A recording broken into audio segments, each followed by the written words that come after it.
Hello guys! Today I will share with you some of my experiences as well as the learnings and give you some tips as a customer service agent or also known as airport ground staff. So before I start, let me introduce myself first. I am Graciela Esplata, but you can call me Ella for short.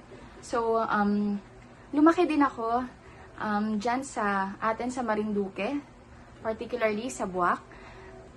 I had my on-the-job training at the airport with Philippine Airlines. Then, after my on-the-job training, I graduated at the year 2014. Then, immediately, nag-apply ako sa same company, which is the Philippine Airlines, to be a customer service agent. So, sa kabutiang palad, natanggap naman tayo. And, I think it's April 2014 to May 2014, I was having a training to be a full-fledged customer service agent. Siguro nasabi nyo, hala, 2 months, bakit ang tagal ng training? Anong ginawa nila sa 2 months na yon? So, I'll give you some of the examples of the seminars. Let me check first with my Codigo. So first, we had our Sabre system training. So for the Sabre, ang Sabre ang ginagamit na system sa pag-check-in ng mga pasahero. Kung napapansin nyo, pag pumunta kayo sa airport, pag nag-check-in kayo sa computer, yun yung Sabre, yung ginagamit nilang system para ma-check-in ng mga pasahero. So, the next is dangerous goods awareness. So, for the dangerous goods awareness, so, syempre, alam naman natin, ang airport, napakalaking place. So, kailangan talaga nating malaman yung mga hindi natin pwedeng dalhin, ang mga pwede nating dalhin, do's and don'ts. Kumbaga, tama. So, for the next, we had our documentation training. So, dito napapasok yung US documentation training, Canadian documentation training, and madami pa. So, syempre, alam naman natin na before natin i-check-in ang mga pasahero, kailangan alam natin kung ano ang lahat ng mga documents na kailangan nila para sa pupuntahan nilang lugar. So, for the next, we also had our customer service workshop. For the customer service workshop, natuto kami kung paano i-handle ang mga pasahero, especially when irate yung pasahero, or kung ano yung mga kailangang ibigay or extra miles kung tawagin with the elderly persons. So, next, we also had our cabin door opening. For the cabin door opening, syempre, kailangan naming malaman kung paano yung tamang ways, kung paano bubuksan ang pinto ng eroplano. Yes, guys, hindi pwedeng basta-basta na lang natin bubuksan ang pintuan ng eroplano dahil pag nasira ang eroplano, ang pinto ng eroplano, mas malaking damage ang mangyayari dito. So, for our next, we also had our NTC seminar. For the NTC seminar, it's for the, kung alam niyo yon, yung radio na ginagamit ng mga customer service agent. Kumbaga parang walkie-talkie kung tawagin. Yun yung radio. Kasi sa radio na yon, hindi pwedeng basta ka na lang magsasalita.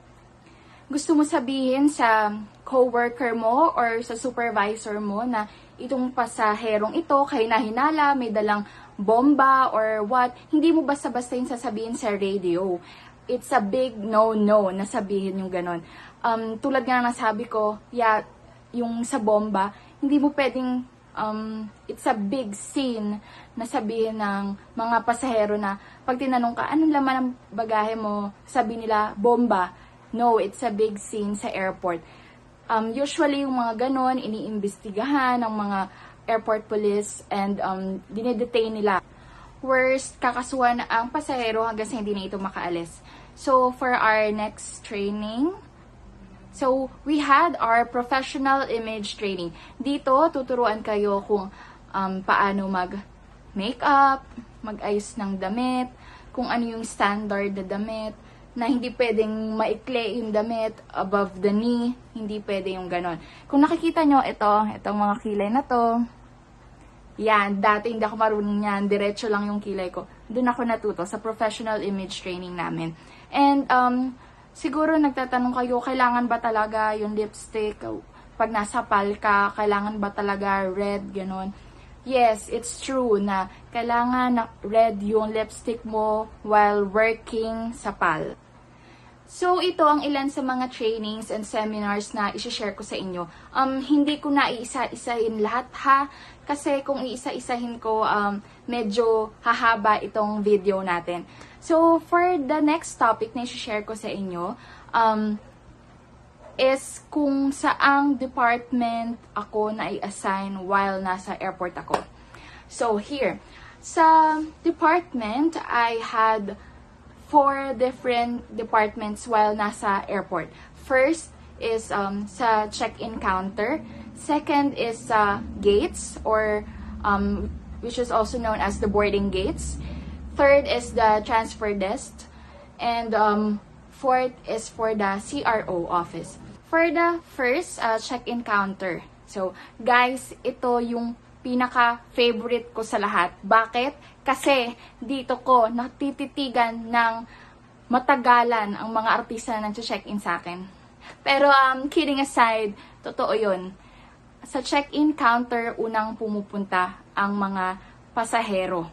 So, upon arriving sa check-in counter mo, meron tayong tinatawag na basic questions.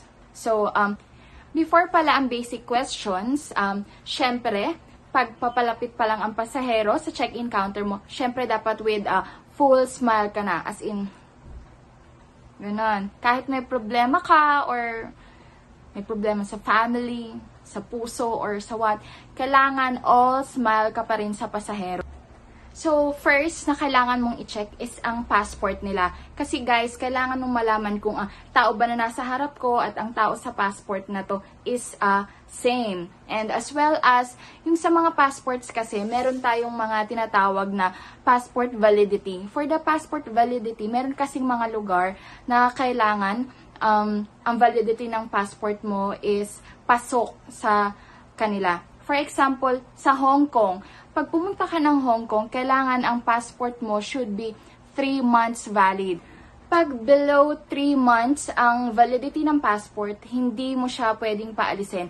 Kahit pa sabihin ata na, kumbaga, kulang na lang ng isang araw, hindi pa rin pwede, hindi siya makakalusot. Kasi, pag pinalusot mo ang pasahero na ito, yon, magkaka-fine ang airline at ibabalik sa'yo ang problema. After checking the validity of the passport, ang next naman dito is, dito na papasok yung basic questions. Kasi, after checking the validity of the passport, syempre, sasabihin mo sa pasahero, kailangan na niya ilagay yung baggage niya.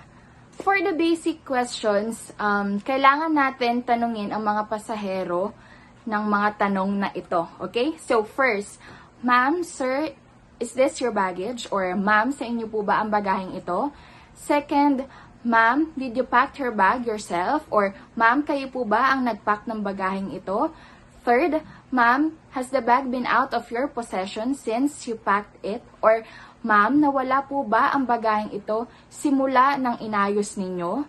Or fourth, ma'am, are you carrying anything for another person? Or, ma'am, meron po bang ipinadala sa inyo ang ibang tao? Kailangan natin tanungin kung may nakikipadala sa pasahero kasi minsan, alam mo naman tayong mga Pilipino na, ay mare, padala naman ito kay ganito, padala naman kay ganyan, padala kay ganito. Ang ganun kasi, hindi basta-basta tinatanggap yon, especially pag hindi mo talagang kakilala yung taong nagpapadala sa'yo. So, for our next, ma'am, do you have any spare lithium batteries for your check-in baggage? Bakit? Kailangan natin itanong ang batteries na ito kasi may tendency guys, ang mga batteries na ito na pag uminit, pwede siyang sumabog sa ilalim ng eroplano. So, yung mga lithium batteries, hindi siya pwedeng nasa check-in baggage. Kailangan nasa hand carry baggage siya. For the hand carry luggage naman, kailangan natin i-remind ang mga pasahero na make sure